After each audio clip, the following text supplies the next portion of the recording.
what you're thinking. Becca, are you really making another video on 200-year-old underwear? Yes, I am. Today's video is going to be on making stays, which I'd say is the most important undergarment to make if you want the right silhouette. Stays were basically the precursor to the corset and did the same things that a corset did. The primary functions of a pair of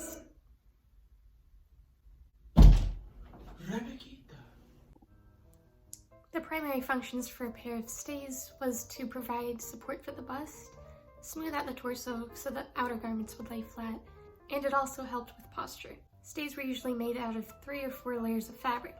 The first layer, which is the outer fabric or fashion fabric, could be made out of linen, decorative silk, or wool. The second layer is the inner layer or basis layer. The basis layers are the layers which will sandwich the bones, which I'll talk more about later, and is usually the thickest layer. It could be made from a heavy weight or a thick linen.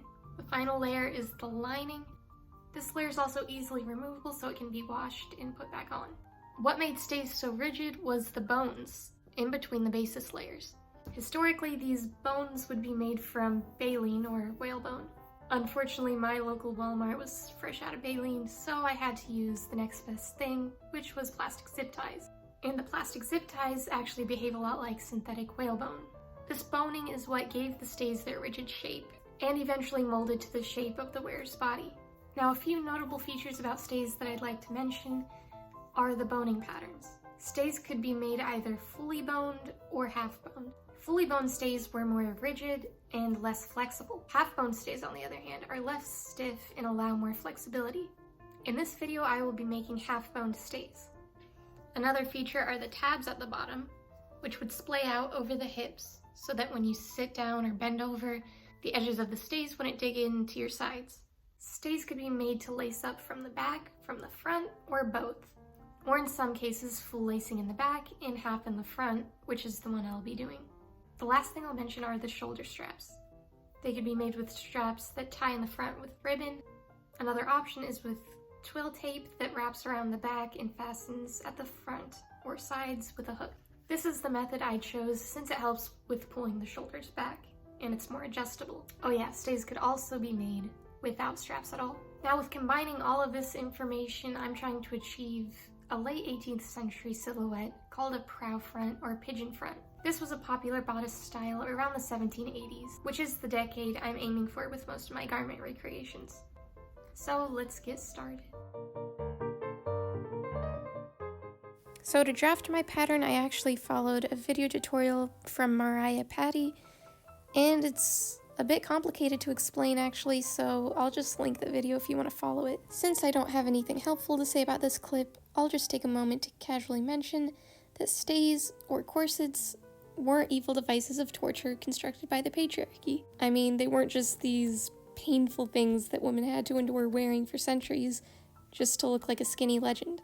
I mean, they were basically just 18th century bras, but better because they were actually fitted to your measurements and specifically made to the women's proportions. So they weren't painful or uncomfortable unless they were ill-fitting.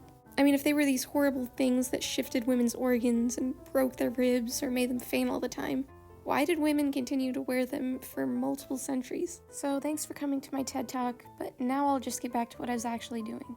So after making that arch shape, I sketched out my pattern pieces. And to do that, I referenced pictures of extant stays that I like the look of. For my mock-up material, I just used some old curtains. Next, I just pin the pattern pieces onto the fabric, trace around them, and then add the seam allowance to the sides.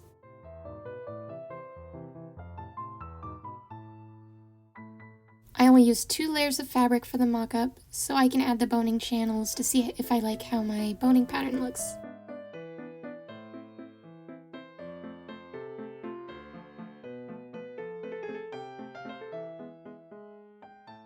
So after seeing what the mock-up looked like on the dress form, I go ahead and take notes of what I want to change, so I can make those adjustments on the next pattern. One of the changes I decided to make was to go for a different boning pattern. So now I'm making my official pattern pieces, and I'm incorporating the seam allowance to the sides of the pattern pieces. And I didn't add any boning to this mock-up because I like living life on the edge.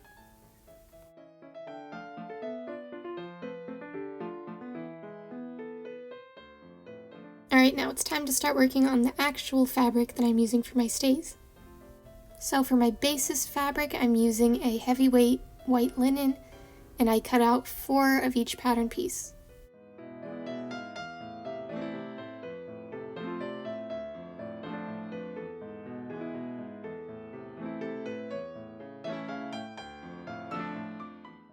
Now for my outer or fashion fabric layer, I used a medium weight light pink linen, which you can't really tell it's pink in this clip, but I cut out 2 of each pattern piece. I said I was gonna go on one, but no, that's okay. Wait, can you be quiet so I can get the crunch? Can I what though? Can I be quiet?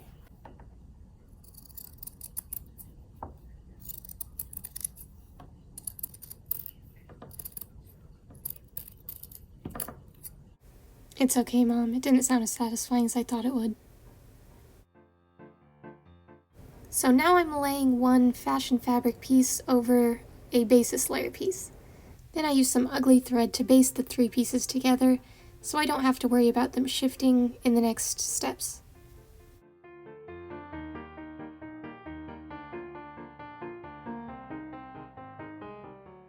Now I'm marking my boning channels with a water-soluble marker, and I'm making each channel a 1/4 inch wide.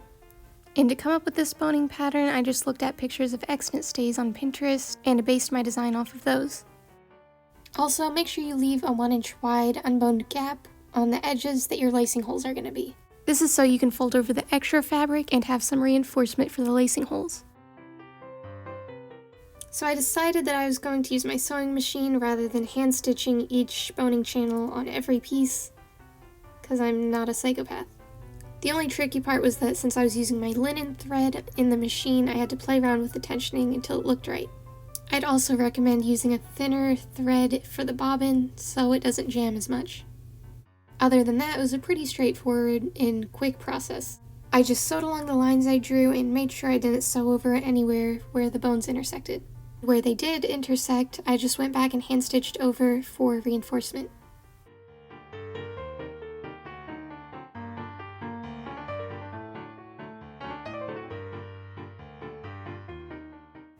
Now it's time to cut the bones to size and file down the sharp edges, while Buttercup goes ham with her pillow paws in the background.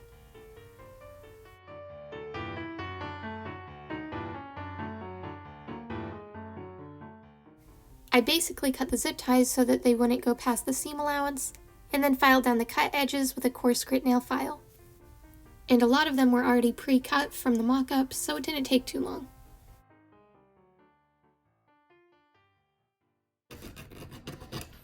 It like pulled my heart. Is that possible? Wait, why is my heart down here? Oh, that hurts. Pull-ups hurt. Somebody should not do all. If you ever wondered what was going on in the background of all these clips, well, now you know.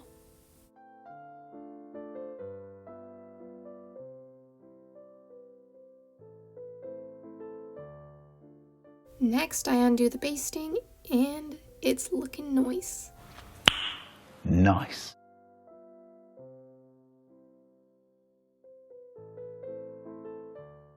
The next step is to trim down the basis layers and fold down the seam allowance. So I start by trimming the seam allowance of the basis layers so that when I sew down the outer fabric, it isn't as bulky.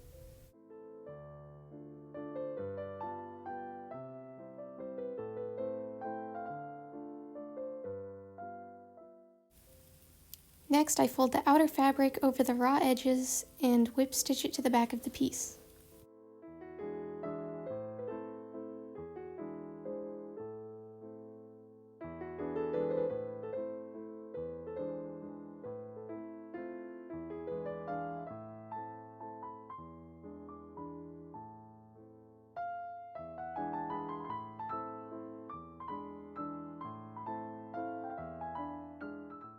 And this is what it looks like after I stitch down all the edges.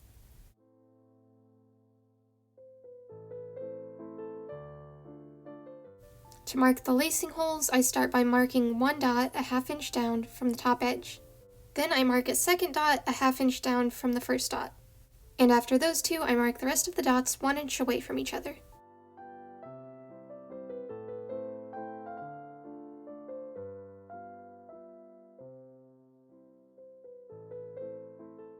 And on the other side, you do the same process, just upside down. And if that sounds confusing, don't worry. I made this incredibly complex graph just for you.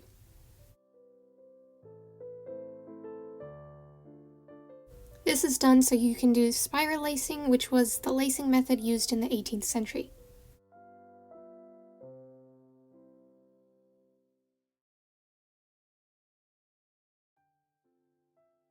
Next, I use an awl to poke the holes and then whip stitch around the edge of each eyelet.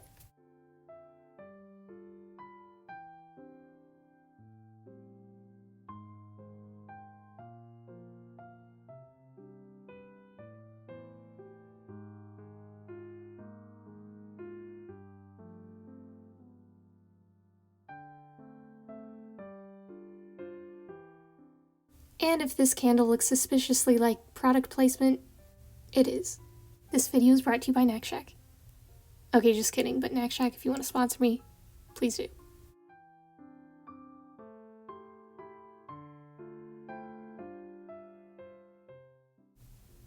After that, I cut away the 1/4 inch seam allowance on the top edge to prepare for binding.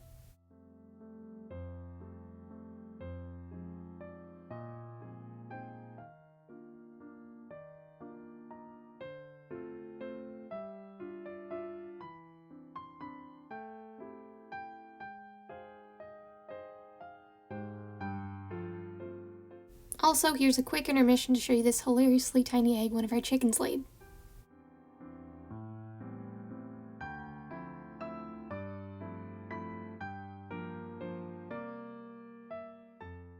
Now it's time to connect all of the pieces.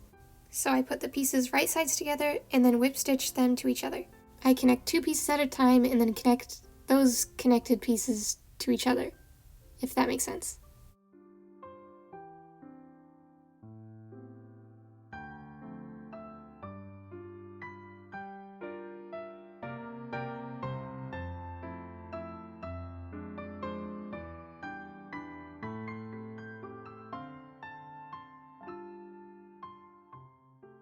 What to flip? Once both sides are done, I whip stitch the center fronts together, only halfway since I'm doing half front lacing.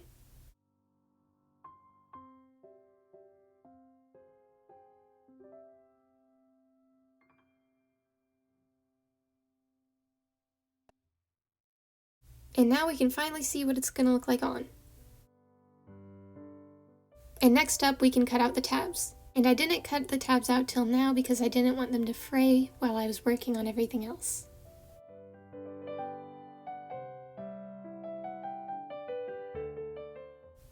But before binding around the edges, I'm going to add a 1/4 inch light blue silk ribbon to cover the outside of the whip stitch seams.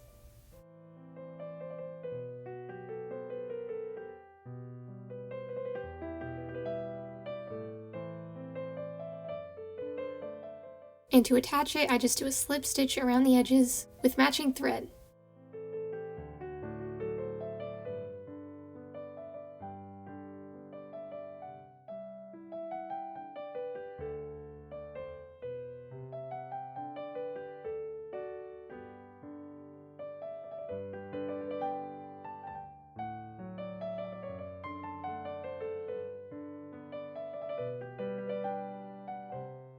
Now I'm binding the top and bottom edges of the stays with a 1/2 inch cotton twill tape.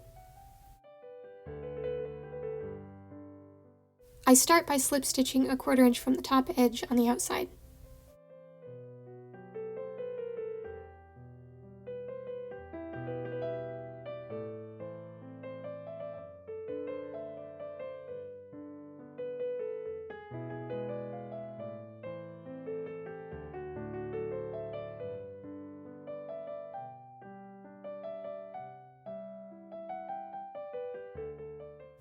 Then I fold the tape in half and whip stitch it to the back of the stays.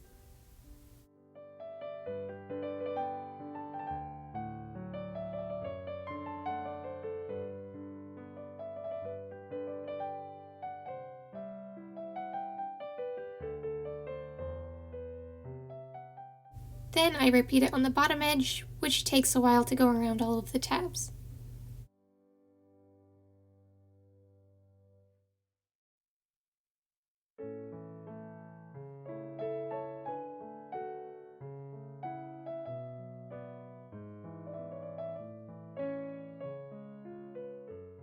Now it's time to add the last layer, which is the lining. So I start with lining each tab individually. I do this so that if I have to remove the lining to wash it, I won't have to re-line all of the tabs.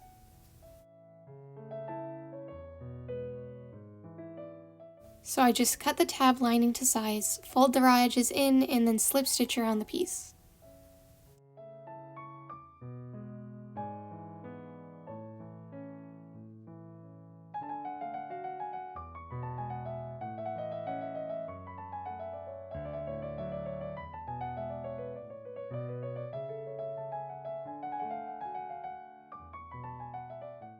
Now I move on to lining the main body of the stays. I draw around the body of the stays, cut it out, and then trim it to size.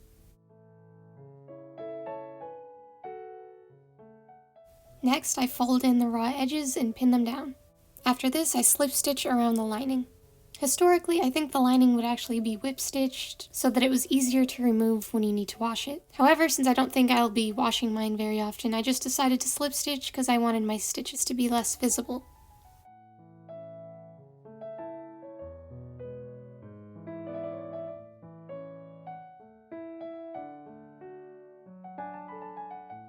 And after finishing the lining, we're on to the last step, which is adding the shoulder straps.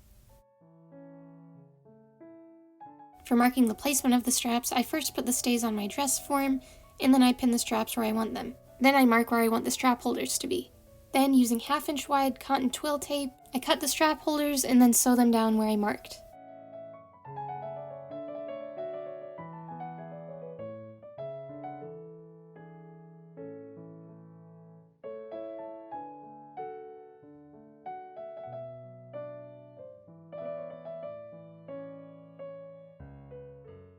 Then, after cutting the right length of 1" cotton twill tape, I hem the raw edges of the tips so that it doesn't fray. Next, I fold this tape over the shoulder strap tab at the top and stitch both sides down.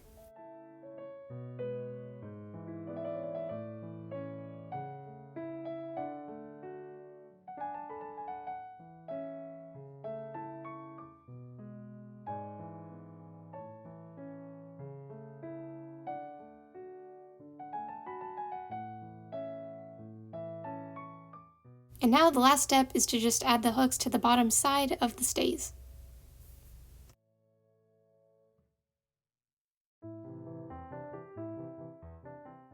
And now I can show you how I laced it up using the spiral lacing method. You basically have one side where you pull the lacing cord in and one side where you pull it out. And you can see how the lacing cord is making this spiral pattern in the back.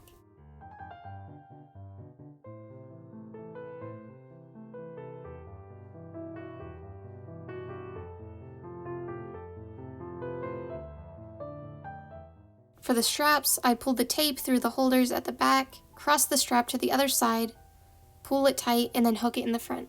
I also poked some holes at the bottom of the tape so that it was easier to hook.